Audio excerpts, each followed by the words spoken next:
Aleluia. Esther, capítulo de número 6. Nós vamos ler apenas do verso 1 ao 4. Quem achou, diga amém. Amém. Naquela noite, o rei não pôde dormir, de sorte que mandou trazer o livro das crônicas, os registros do seu reino, os quais se leram diante dele. Achou-se escrito então que Mordecai, ou Mardoqueu, tinha denunciado a Bigtã e a Teres, os dois oficiais do rei, guardas da porta, que tinham conspirado para assassinar o rei Assuero. E perguntou ao rei: que honra e reconhecimento se deu por isto a Mardoqueu?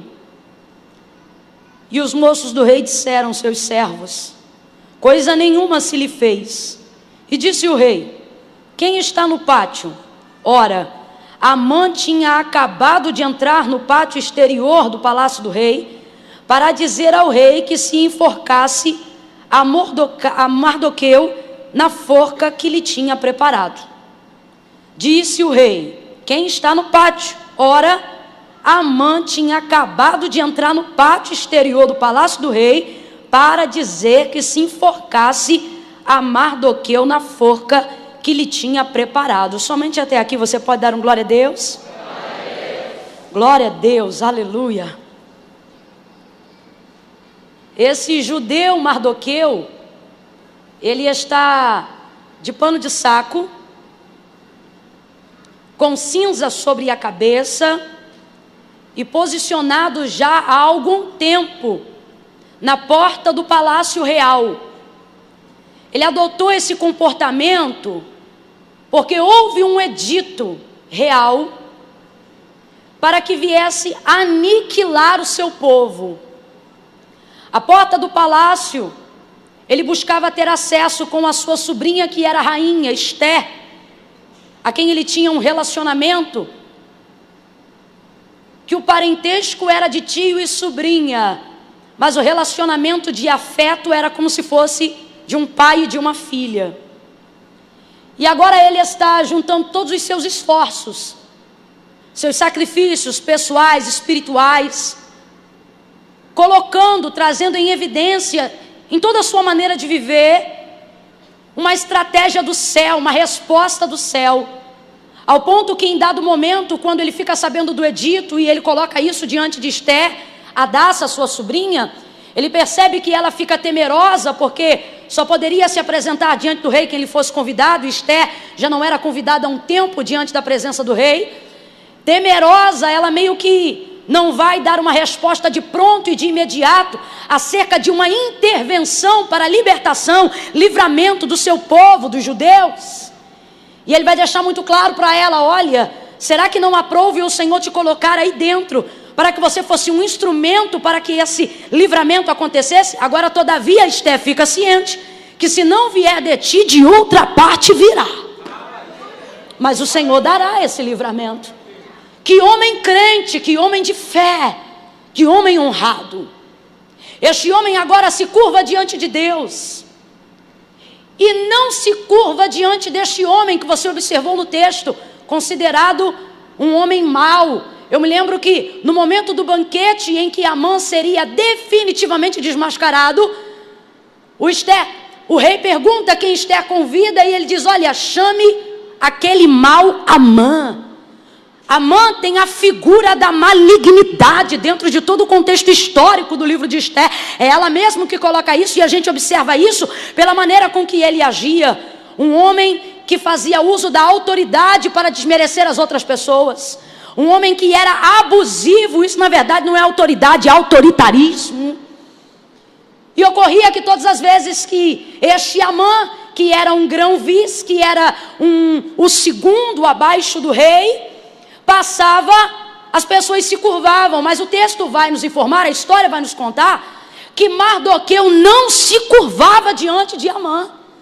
E isso foi lhe aborrecendo, foi lhe aborrecendo, a ponto de que Amã contratou toda uma engenharia, fez um projeto, colocou dentro desse projeto toda uma trama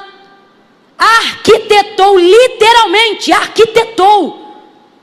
Tamanho, metro, tudo planejou a fim de enforcar este judeu Mardoqueu nesta forca. Enquanto tudo isto está acontecendo, enquanto faltam poucos dias para que uma perseguição se dê aos judeus, eles sejam mortos sem direito de defesa e tenham todos os seus bens despojados para os seus inimigos, enquanto Mardoqueu está vestindo pano de saco, trazendo cinzas sobre a cabeça, e Esther está entrando no período de jejum, a fim de também ser usada como uma ferramenta de livramento para o povo de Deus, para o seu povo, Amã está traçando todos esses projetos, e uma vez concluída a arquitetura de morte que ele tramou contra Mardoqueu, o texto diz que naquela noite, que antecipava a noite que Amã já havia determinado no seu coração entrar no palácio para poder comunicar ao rei o consentimento da morte do judeu Mardoqueu, o texto vai dizer que o rei perde o sono.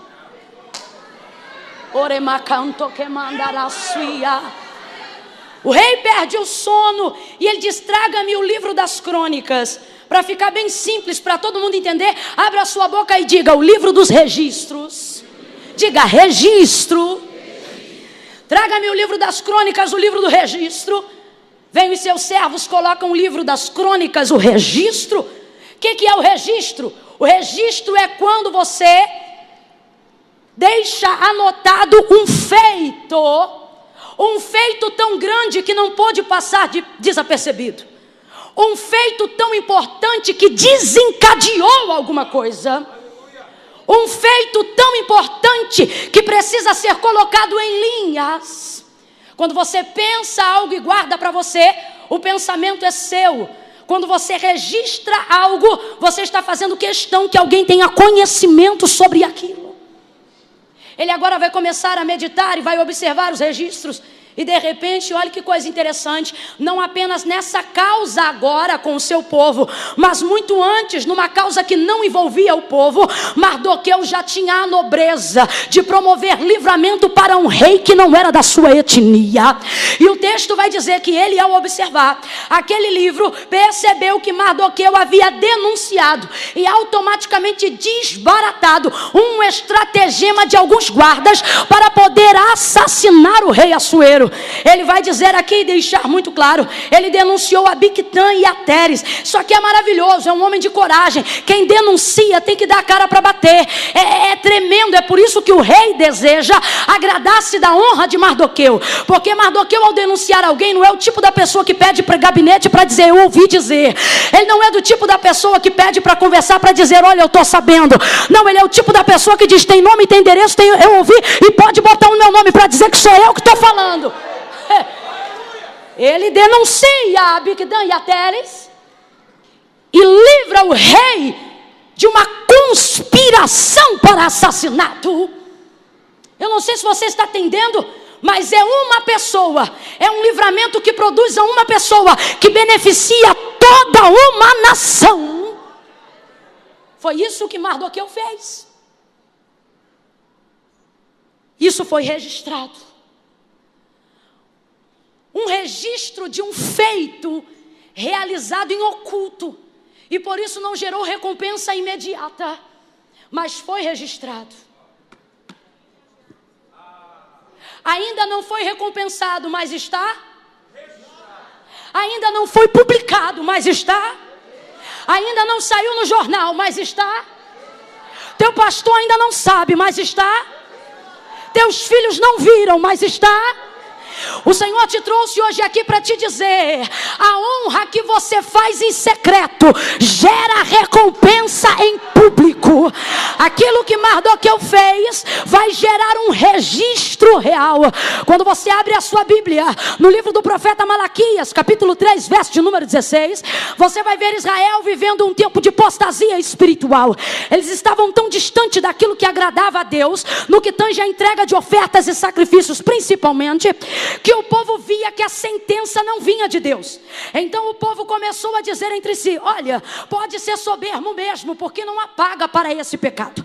Quer saber? Pode viver desregrado como nós estamos vivendo, porque não há quem sentencie o que nós estamos fazendo. Deus vai usar a boca do profeta Malaquias para denunciar desviar esse comportamento de Israel. Contudo, todavia, o versículo 16 vai dizer: mas diga aí, Malaquias, que todos aqueles que temem ao meu nome, e todos aqueles que falam em meu nome, há um registro e um livro de memorial diante de mim, aonde está anotado o nome de cada um. O que Deus está dizendo é: para quem quer pecar, que peque. Para quem quer ver o circo pegar fogo, deixa pegar. Para quem está achando que não tem consequência, que continue fazendo. Diga apenas para os meus servos que eu tenho visto todas as vezes que eles mencionam o meu nome com temor. Isto está registrado, Malaquias. Pega na mão de pelo menos 2 pessoas aí, vai. Não segura de qualquer jeito, não. Segura com graça, meu irmão. Aperta a mão dessa pessoa e diga para ela: há um registro. Há um registro. Há um registro. Eu não vi. Teu marido ainda não viu. Mas Deus te trouxe aqui para dizer: está anotado nos meus registros reais os teus feitos. Oremandaca sobre ela. Há um registro, mulher. Há um registro, homem.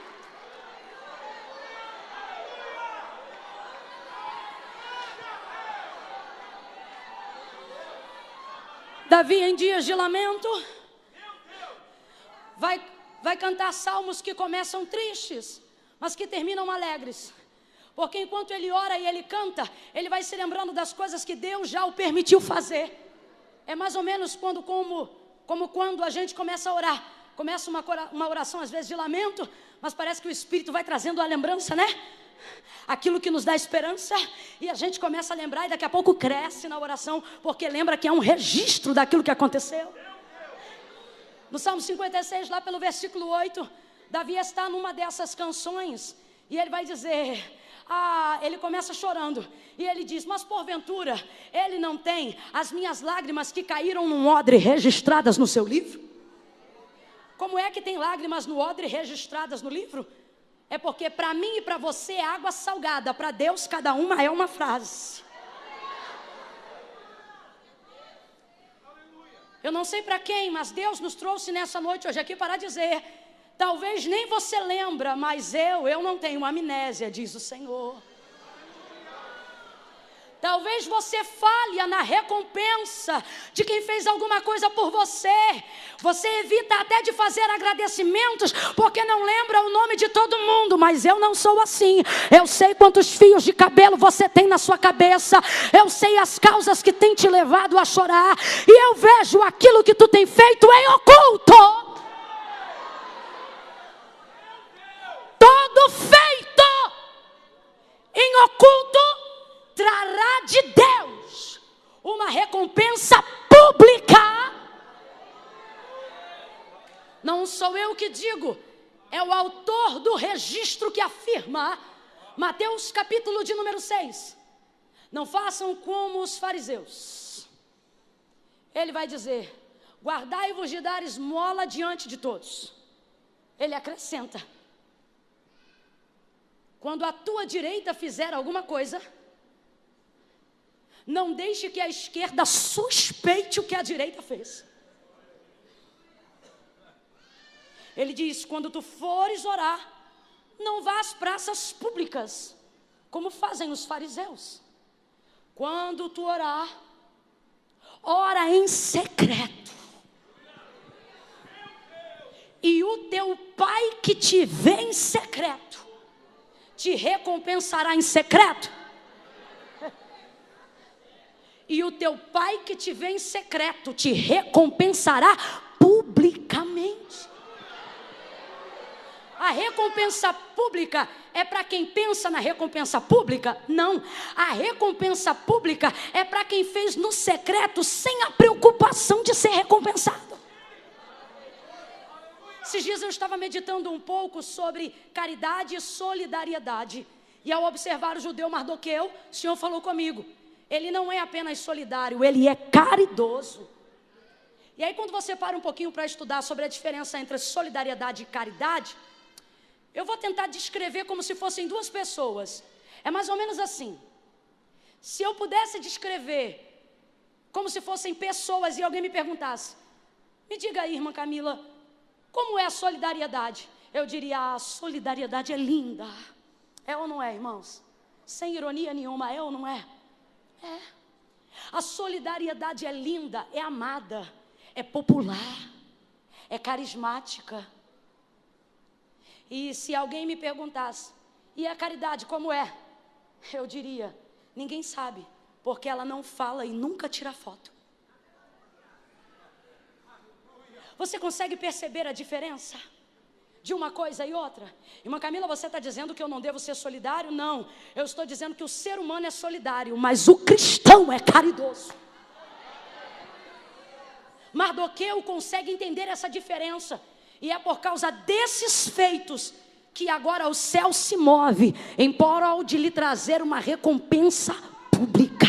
Eu não sei o coração de qual cristão a palavra de Deus veio acertar hoje, mas ele está indo ao encontro daqueles que desejam, para dizer, olha, eu vou te ensinar a ter prazer no secreto, eu vou te ensinar a ser honrado quando ninguém está vendo, eu vou forjar o teu caráter dentro de um quarto de porta fechada, eu vou te tirar uns dias da rede social, para te ensinar a observar segredos que não podem ser publicados a lugar nenhum.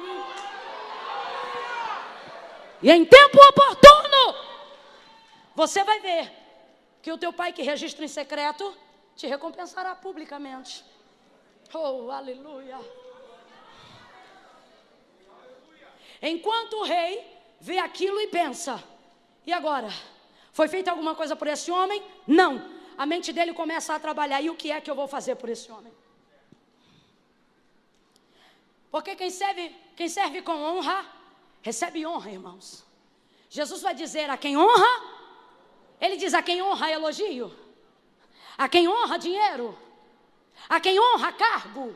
Não, a quem honra, honra. A única moeda que paga honra é a honra.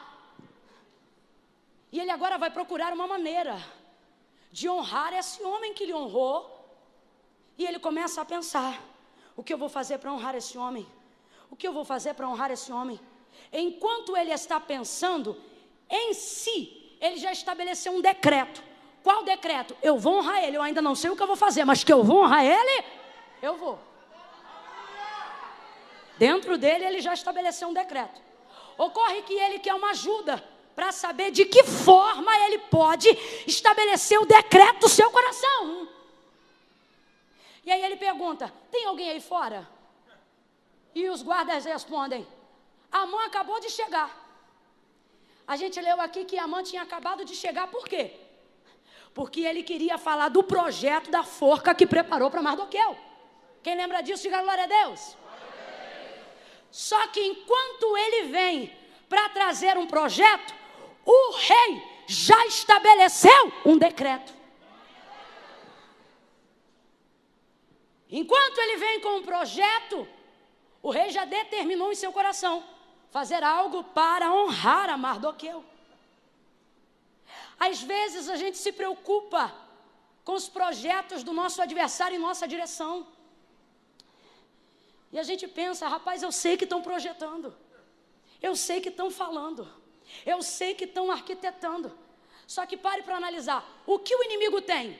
Um projeto. O que Mardoqueu tem? Um feito. Um projeto nunca será maior do que o feito. O nome de Mardoqueu não está nos registros reais, porque ele tinha projetos. O nome de Mardoqueu está nos registros reais, porque ele tinha um... Projetos não entram nos registros. O que entra nos registros são realizações. Quando você vai contratar alguém, quando você deseja ter alguém do seu lado, você escolhe alguém que tem projetos ou alguém que tem realizações? Que obreiro é bom, pastor? O obreiro que diz, pensei nisso, pensei nisso, pensei nisso, pensei aquilo, ou o obreiro que diz, já fiz isso, já fiz isso, já fiz isso e já fiz aquilo? O que o inimigo tem é um projeto. O que Mardoqueu tem é um? O projeto não libera decreto, mas o feito estabelece o decreto. Amã vem entrando com um projeto, só que ele vai dar de frente com um decreto. Quando Ecabada sebre com Manaio, se eu fosse você, eu já estava glorificando, porque eu não sei se você está entendendo, mas Deus te trouxe nessa noite de domingo para te dizer: não temas os projetos, eu estabeleci sobre a tua casa decretos que vêm antes dos projetos que o teu adversário projetou. Veja, o projeto é engenhoso. O projeto já está praticamente executado, mas ele será interpelado por um decreto. Amã e nem ninguém que execute um projeto está habilitado para realizar um decreto, a não ser o rei. Da boca de quem sai um decreto? Da boca da única pessoa que pode determinar o fim de alguma coisa. Decreto é pontuar.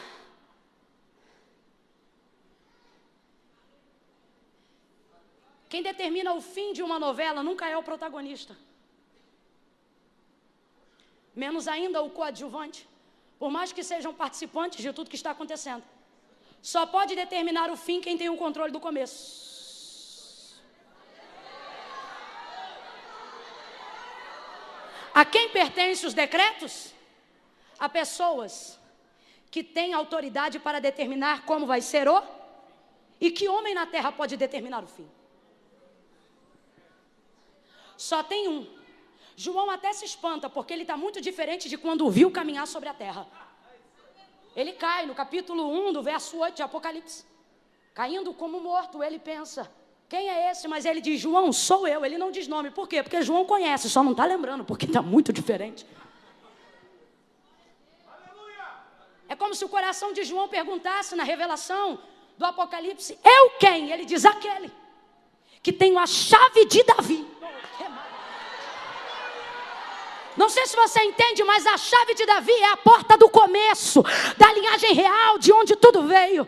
Mas ele não diz apenas no capítulo 1 do Apocalipse. João vai mencionar o seu encontro com ele em outras ocasiões. E ele vai dizer: quem sou eu? Eu sou o Alfa, o começo. E é quem? E o fim. O ômega, você está entendendo? Tem pessoas que entraram hoje aqui atemorizadas com os projetos, mas Deus te trouxe aqui para lançar fora todo medo, porque Ele está dizendo: os projetos do teu adversário não são maiores do que os decretos que eu estabeleci para a tua vida quando vi os teus feitos. Se é para aplaudir, aplaude com vontade, na certeza de que há decretos de Deus estabelecidos para a tua vida desde o dia que Ele te criou. Oh, aleluia! Você não faz parte de um processo aleatório, garoto. Você não faz parte de um processo aleatório de nascimento, menina. Mas a minha mãe não me queria, a tua mãe não te queria, mas o pai já te sondava antes de você entrar no ventre do seu pai e da sua mãe.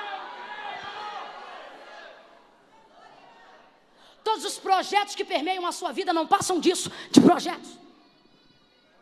Ele vai chamar a Jeremias, vai deixar muito claro: Jeremias, aonde eu te mandar ir, você vai. O que eu te mandar dizer, você diz. Onde eu te mandar entrar, você entra. De onde eu te mandar retirar, tu retira. Ele diz: se eu te mandar edificar, tu edifica. Quando eu mandar derrubar, tu derruba. A profecia é muito forte. E ele diz: Senhor, eu sou uma criança. Ele diz: não digas eu sou uma criança. Porque antes que te formasse. Quando a mãe entra, ele vem com projetos, com questões circunstanciais. Quando ele encontra o rei não tem questões circunstanciais. O rei tem feitos substanciais. Então veja, os projetos dele perdem o efeito diante dos decretos do rei. Olha ele dizendo: Jeremias, antes que te formasse no ventre, eu te conheci. e as nações te dei. Jeremias, se você não for até as nações virão até você, porque eu já uni vocês. Tem gente aqui que está perturbado da mente, pensando, mas fizeram isso, a circunstância é assim, o jeito é assado e desse jeito não vai dar. O Senhor está dizendo questões circunstanciais. Eu me lembro quando o Senhor chamou a Moisés no meio da sarça e disse: Moisés, vai, porque tu serás o libertador do meu povo. Ele disse: Senhor, eu não sei falar. E a ira do Senhor se acendeu contra Moisés, diz o texto. Por quê? Porque Deus fica, eu vou usar um termo só para a gente entender, indignado de ver a gente apresentando questões circunstanciais diante de palavras substanciais. A palavra é: eu te chamei. Ele diz: olha, mas eu não sei falar. Aí a ira do Senhor se acende contra Moisés e diz: quem fez a boca do que fala, Moisés? Não fui eu, Senhor. Quem fez a boca do mundo, Moisés? Eu não sei se você está entendendo, mas o que Deus está dizendo é: Moisés, eu não estou te chamando porque você fala, porque se você fosse mudo, isso também não seria empecilho para eu te usar. É você, meu filho.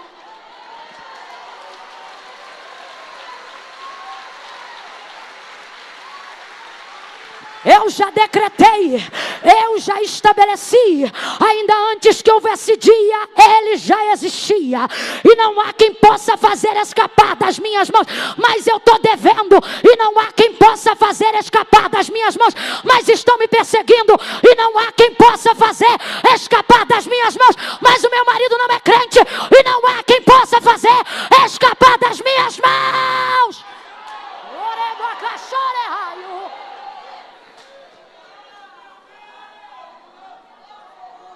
Você se sente ameaçado, porque o inimigo sabe o poder de um decreto. É por isso que ele lança contra você projetos com cara de decretos. Então ele vem com um nível de ameaça, como se aquilo estivesse decretado. Eu vou matar, eu vou destruir, eu vou acabar, eu vou eliminar. É assim que ele age, ele já age assim há muito tempo. Quando você observa o livro de 2 Reis, capítulo de número 20, se eu não me engano, 1 Reis 20, você vai observar um homem chamado Ben-Hadad, que se levanta contra o rei de Israel, Acabe, naquela ocasião, e ele manda um mensageiro liberar para Acabe um decreto. Fala para ele que amanhã, antes do meio-dia, tudo que é dele é meu, e todo o povo desta terra se tornará escravo do meu reino. Acabe, ao ouvir aquilo, frouxo como era, manda a mensagem de paz. Quando o inimigo manda a mensagem de guerra, não devolva a mensagem de paz. Tem gente que prefere ficar quietinho para evitar o estardalhaço. Você pode levantar bandeira branca para qualquer ser humano nessa terra, mas quando o inferno levantar, com ele não tem paz, é guerra. E ele diz, Acabe então vai ficar com medo. Ele diz: ô meu irmão, vai chamar o inimigo de irmão. Ô meu irmão, não faz isso não, minha casa é tua, meus filhos são teus. Fica comigo, fica à vontade, vamos jantar, vamos almoçar. Quando você tenta estabelecer paz num reino espiritual que deseja te armar guerra, ele não retroage nem se aliança, ele expande o território. Antes era só a parte de Israel. Aí agora ele manda um segundo recado e ele diz assim: agora, porque tu disseste que é meu irmão, fica ciente que amanhã, antes do meio-dia, o pó de Samaria não será o suficiente para conter embaixo dos meus pés. Ele estava numa parte e entrou agora na outra. Acabe fica cheio de medo, o profeta se levanta. O profeta que o Senhor envia diz para ele: pode ir contra eles. E aí ele pergunta: mas quem ataca, eu ou eles? Aí o profeta diz: quem ataca é a gente. Ué, mas quem começou foi ele, exatamente. Ah, quem pode entender? Quem pode entender? Às vezes alguém não entende a estratégia de ataque da igreja. Às vezes alguém não entende a estratégia de ataque da oração nas regiões celestiais. E diz: mas por que você ora assim? Mas por que você fala assim? Eu falo assim porque aqui você está vendo eu atacando. Mas não sabe que quem começou foi ele. Quem ameaçou foi ele. Ele se levanta contra o exército. E o texto diz que o Senhor entrega os assírios na mão de Israel. Os assírios saem em fuga são eliminados. Cabo de um ano, passa a revista. Levanta-se o exército de novo para contra-atacar Israel. E eles diziam: dessa vez nós venceremos. O texto diz que os assírios enchiam a terra, enquanto Israel se locomovia como 2 montes de cabras. Agora nós vamos vencer. Olha a palavra dos assírios. Da última vez que eles nos venceram no monte, porque o Deus deles é Deus de monte. Mas agora nós vamos encurralá-los no vale. Quando você está do lado de quem estabelece o decreto, o lugar não importa. Eles dizem: vamos guerrear no monte, vamos guerrear no vale, porque o Deus deles é de monte. Eu lembrei, o Deus deles é de monte. Elias orava no monte, respondia fogo do monte. Lembrei, o Deus deles é de monte. Encurrala eles no vale, porque lá a gente acaba com eles. Encurralaram no vale os 2 montes de cabra. Acabaram com o exército dos assírios que enchiam a terra. Eles fugiram que nem criancinha correndo para o colo da mãe depois do tombo. 2 montes de cabra. Por quê? Porque não importa a quantidade quando eu estou do lado de quem estabelece o decreto. Não importa o lugar quando eu estou do lado de quem determina o fim. Você está entendendo o decreto como quem determina o fim? É isso que Deus está dizendo para você hoje aqui. Porque tu teme os meios, se eu sou o dono do fim. Eu sou o dono do fim. E os assírios vão correndo dizendo: corre! Por quê? Porque o Deus de monte também é Deus de vale. O Deus de cima também é Deus de baixo. Saíram correndo. Agora eu não te contei um versículo interessante nesse contexto. Sabe qual?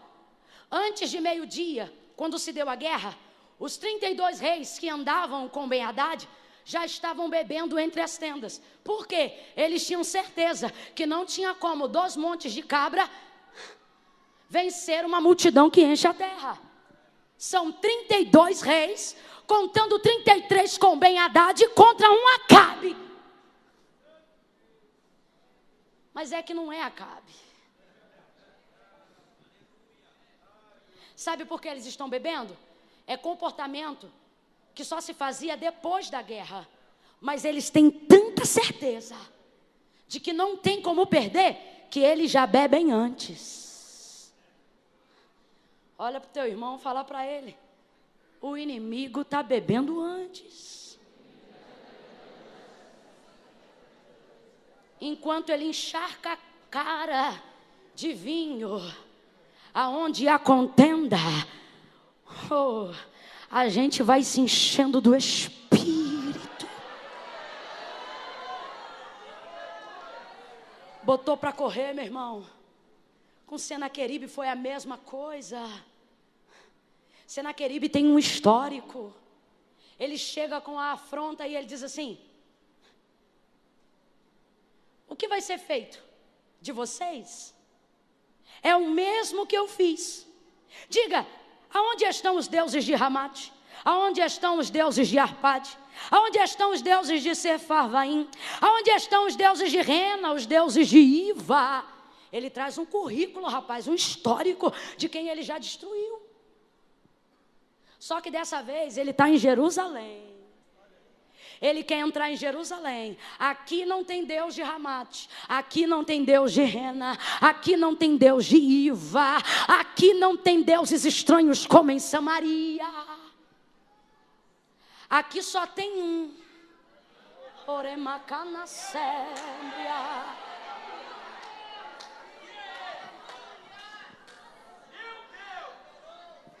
O que o Senhor fez? Como um anzol, lhe pôs um freio e lhe puxou de ré pelo caminho que veio. Deus nos trouxe hoje aqui para lembrar que o Deus que você serve é o Deus do início, do meio e do fim. Juízes capítulo 6, Gideão conhecido como Jerubbaal. Jerubbaal, destruidor de altares de Baal. Quando o Senhor lhe apareceu no terreno de seu pai, ele acabou com o altar de Baal. No outro dia, os anciãos e os demais adoradores de Baal da cidade se levantaram para dar cabo da vida de Gideão, que por eles ficou conhecido como Jerubbaal. Joás, que também era adorador de Baal, quis poupar a vida de seu filho, se colocou à frente de Gideão e usou as seguintes palavras: agora vocês vão contender por Baal? Agora são vocês que vão pelejar a peleja de Baal? E aí eu fico impressionada, porque para proteger o filho, ele diz para eles: pois se Baal é Deus, que se defenda. Aí eu te pergunto, Baal se defendeu de Gideão? Baal se defendeu da marreta? Baal se defendeu de alguma coisa? Não, porque o Senhor já havia dito para Israel: não cai na deles, porque eles têm boca, mas não falam, ouvidos, mas não ouvem, pés, mas não caminham, mãos, mas não apalpam. Antes precisam ser carregados por aqueles que foram criados. E o nosso Deus nos trouxe aqui para lembrar da sua grandeza. E Ele está dizendo em contrapartida a isto: Ele tem olhos como chama de fogo, Ele tem os seus pés como latão reluzente, e na sua coxa direita está escrito: Rei dos reis, Senhor dos senhores. Levante a sua mão para adorar ao Deus que fala, ao Deus que defende, ao Deus que julga, ao Deus que protege você, e que nessa noite está desfazendo projetos pelo poder dos seus decretos.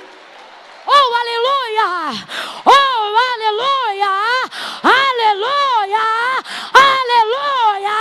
Oh, aleluia! Adore esse Deus!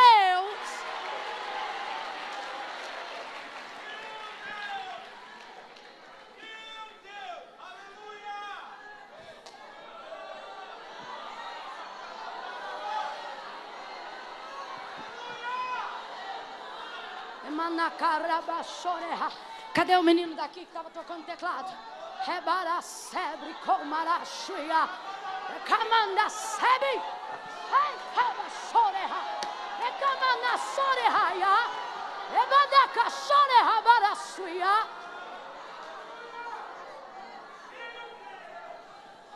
Os decretos, isso aqui é aspas, tá? Aqui, ó. Os decretos que o teu adversário arquiteta contra você não passam de projetos.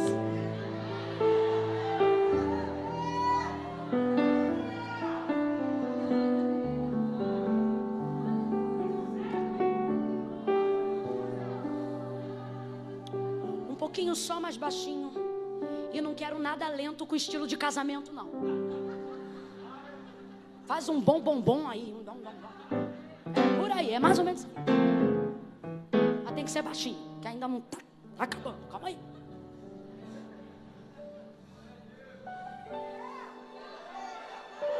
Veja como todos os projetos de Amã contra Mardoqueu foram frustrados, porque decretos suplantam projetos. Ele pergunta para Amã: Amã, o que o rei faria a alguém cuja honra lhe agrada? Ele pensa: certamente sou eu. Faz o seguinte: coloca a sua coroa nele, veste com as vestes reais, faça ele montar no seu cavalo real, e coloque para puxar a rédea do cavalo um dos príncipes maiorais. Eu vou deixar esse parêntese para outro dia, quando o príncipe puxa o cavalo. Mas essa foi a ideia de Amã, porque ele pensou: a quem mais o rei honraria além? Esse é o problema dos Amã, eles acham que isso tem. Eles faz tudo isso. Então a Mardoqueu, vai lá e cuide que nada do que tu disse caia por terra, porque assim se fará o homem cuja honra o rei se agrada. Coloca Mordecai no cavalo, coroa, veste real, e Amã segura a rédea do cavalo. O maior príncipe do reinado de Assuero.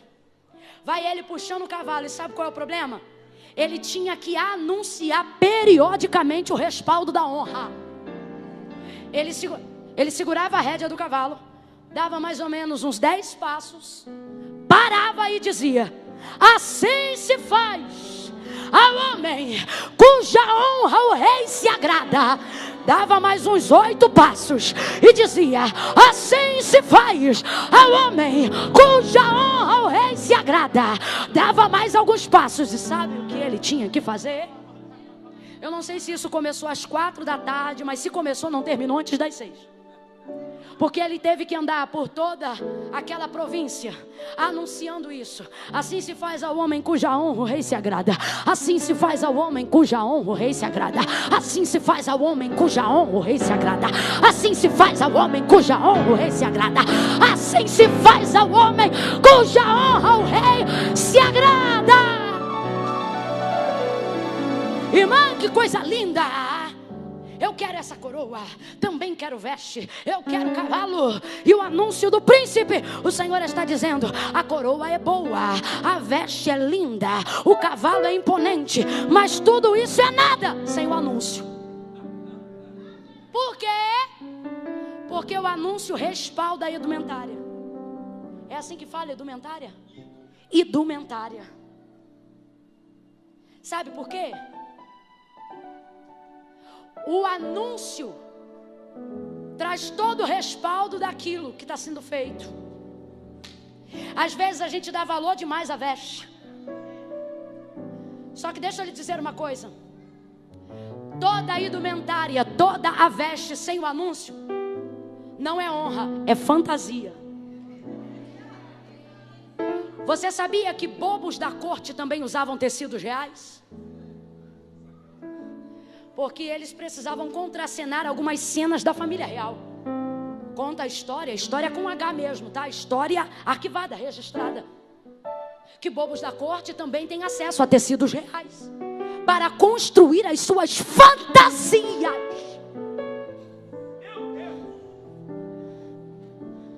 Como cara de brisa não combina com crente no culto. Eu vou falar bem rasgado que é para todo mundo entender. Tem muita gente achando que está na realeza porque está com as vestes, mas sem o respaldo do rei. É bobo da corte, é fantasia. Para ter honra tem que ser respaldado pelo rei.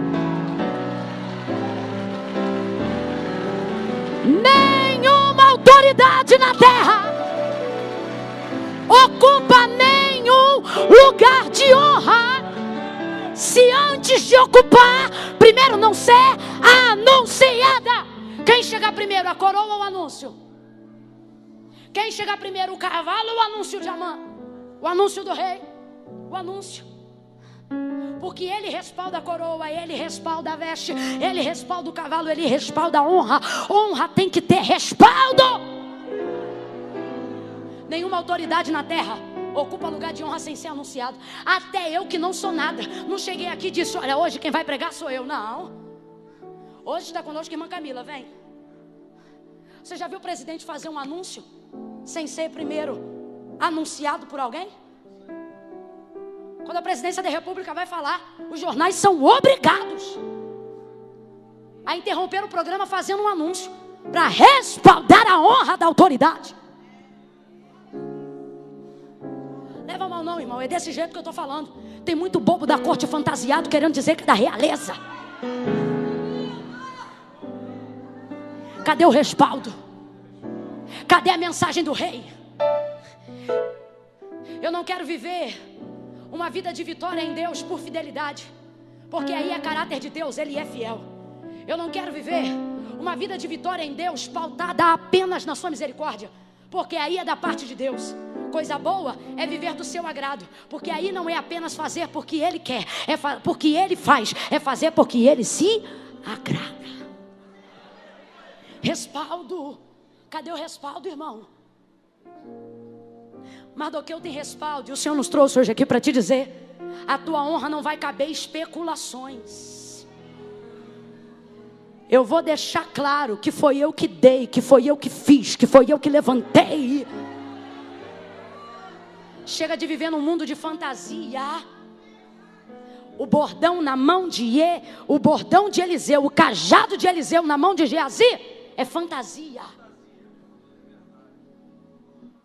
Eliseu diz: Geazi, vai lá, pega o meu cajado e deita sobre o filho da sunamita. Ele deita sobre o menino, e aí, o que acontece? Porque tem cajado, mas não tem respaldo. Aí você vai dizer: irmã Camila, nada a ver, pode ser que Deus não quisesse fazer. Não, é do jeito que eu estou te falando, tem que ter respaldo. Sabe por quê? O mesmo Eliseu vai usar uma coisa que não era dele, e até a partida de Elias. Elias sobe, a capa desce. Olha o contraste. O cajado na mão de Eliseu não faz nada, é fantasia. Perdão, o cajado de Eliseu na mão de Geazi não faz nada, é fantasia. Mas a capa de Elias na mão de Eliseu abre o Jordão. É Deus dizendo: quem tem respaldo, quem tem respaldo, quem tem respaldo.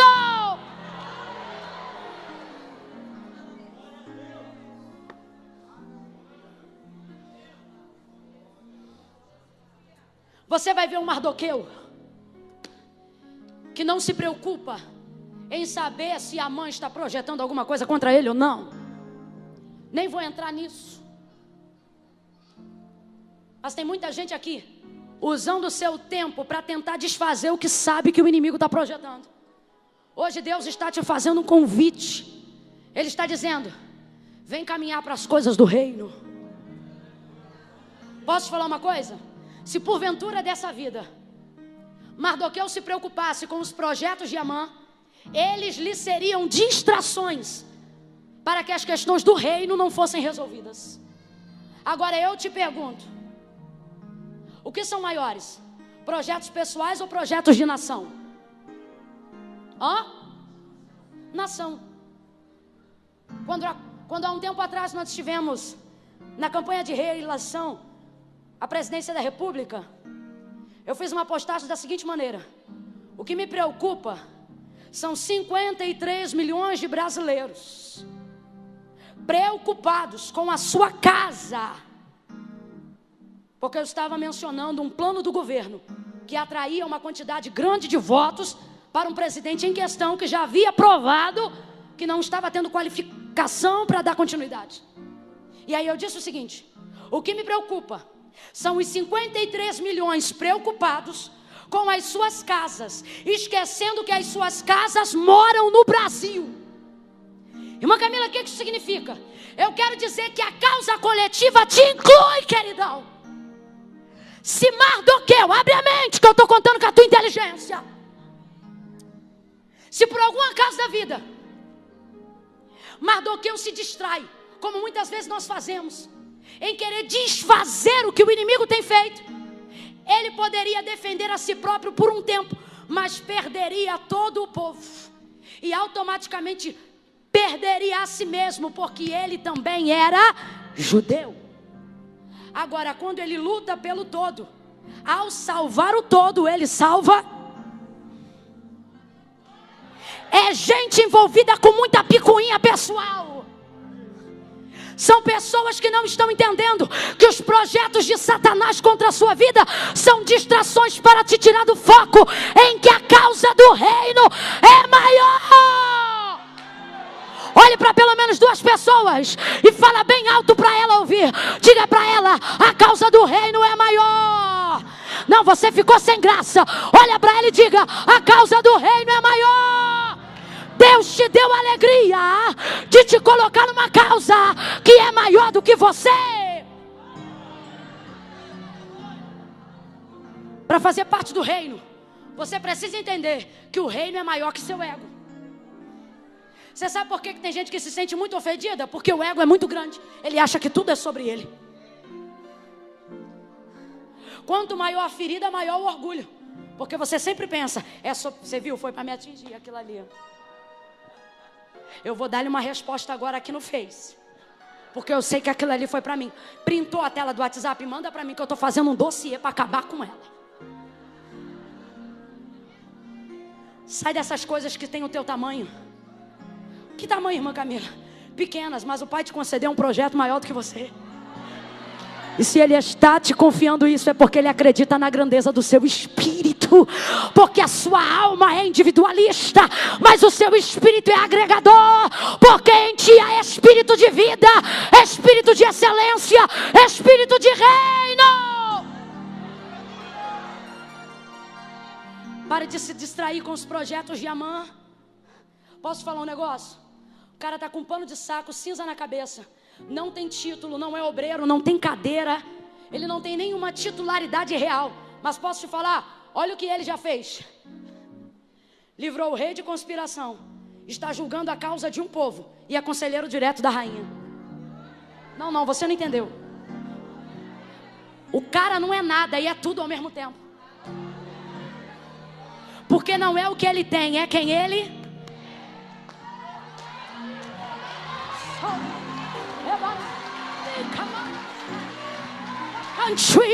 Vai dando glória, meu filho. Vai dando glória, minha filha. Hoje o Pai te trouxe aqui para te dizer: você é maior do que essas coisas pequenas. Vem pro meu reino. Amã quer te distrair.